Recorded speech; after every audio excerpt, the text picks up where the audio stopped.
DCEASED, everything you need to know before deciding to back it. In this video, I'm going to be answering all the questions that I can to either help you decide to back or skip DCEASED. Let's get right into it. First things first, I just want to let you guys know that I am personally backing this game, but actually through a local board game store. But I'll talk more about that later in this video. And going forward in this video, I'm going to assume that you know the basics of how to play Zombicide. Now, at the time I'm recording this video, there's only 3 days left in the campaign on Kickstarter, and they haven't announced an all-in pledge yet. But by the time this video goes up, there might be. And I also have one question for cmon. Where is Darkseid?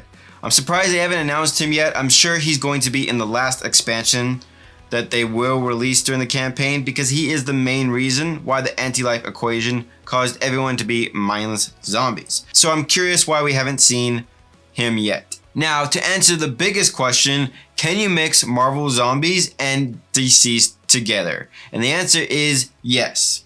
The biggest difference between the two games is, number one, there isn't a zombie mode for the DC zombie heroes. However, if you want to print off your own zombie ID cards for those zombie characters, then you can definitely play a zombie mode following the Marvel Zombies rules. I'm sure you can find some ID cards for those zombie cards either online, or feel free to make your own and make up your own scenarios if you wish. As for how DCEASED plays different, well, there's actually 2 actions you can do playing hero mode in DCEASED that you can't do in Marvel Zombies, and that is to collect equipment cards. In DCEASED, they have a new equipment cards that you can equip to your character, and you find these on different tiles depending on the mission that you play. So if you want to mix the games, you must either choose to play with their equipment cards using the DC tiles, or choose to play without their equipment tiles and use their Marvel tiles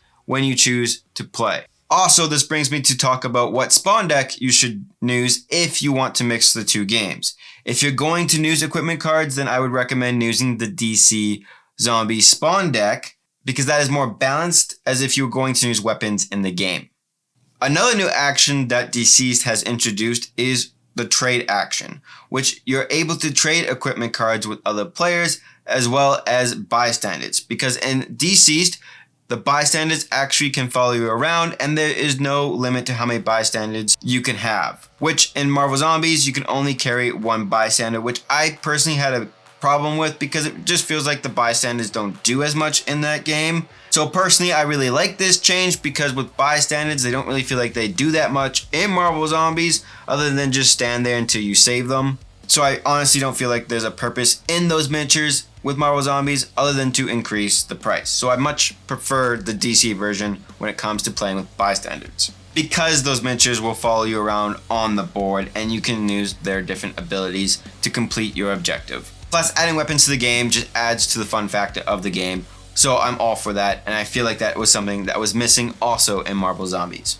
Now, what pledge level should you go for if you're actually interested in this game? Well, currently there's only 2, which is you can pledge for $1, so you have access to the pledge manager, which is something I recommend because you don't know what the shipping price is going to be until that pledge manager opens. So you can wait until then to fully decide what add-ons you want to add to the game and see how much shipping cost will cost in total before making up your mind if you want to get this game or not. Or you can do what I'm doing and talk to a local board game store that actually backs games through crowdfunding. And the reason why I'm doing that is because I don't have to pay for shipping right away or even buy the game right away. I don't have to pay for it until the game arrives in store. So the store takes all the risk, and I'm just not dropping a ton of money right away and wait 2 years for the game to come out. So those are the 2 options that I would recommend if you're interested in this game at all. Either back at $1, wait for the pledge manager, see how much shipping is going to be and what add-ons that you want, or try to talk to a local board game store to see if they are backing this game and just pick it up when the game comes available in retail. However, that does mean you might get your copy later than other backers, because retail stores usually get their pledges later than normal backers would. But it might save you a little bit of money in shipping, so consider that. Now, what do I think are the best expansions to pick up for this game? Well, personally for me, I'm a huge Batman fan, so the Gotham Knight expansion and the Arkham Asylum expansions is a must for me.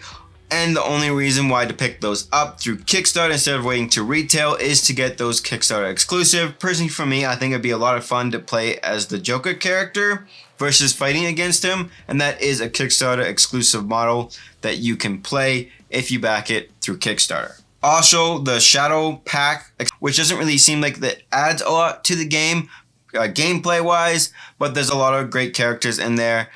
So I think that's also worth backing as well. Now that leads me to talk about the last two expansions, which is the Unkillable expansion and the Green Lantern Corps expansion. Personally for me, the Unkillable expansion is the least interesting one, but it will add 4 new missions that you can play with some pretty sweet characters, and it is a Kickstarter exclusive expansion. For me personally, I'm not too interested in it. The characters in the expansion are cool, and if I wanted more characters to play, that's something I would consider. But if you're looking to save a bit of money, that might not be an expansion you want to pick up. But for me, this is more of a FOMO expansion and not really a must-have.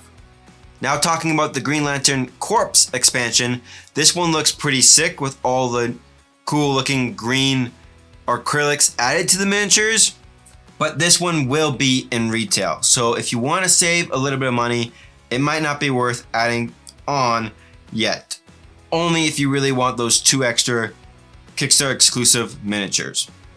So that is really up to you.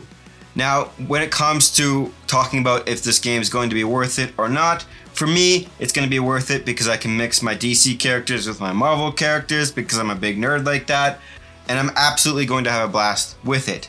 However, if you feel like you are happy with just Marvel Zombies, then I feel like then you can skip out on this campaign. But anyways, let me know what you guys think of the campaign. Are you backing it or skipping it? Let me know in the comment section down below. How many Zombicide games do you own? How many is enough? And check out this video right here if you want to see some Marvel Zombie gameplay. And I'll catch you guys in the next video. Take care. Bye.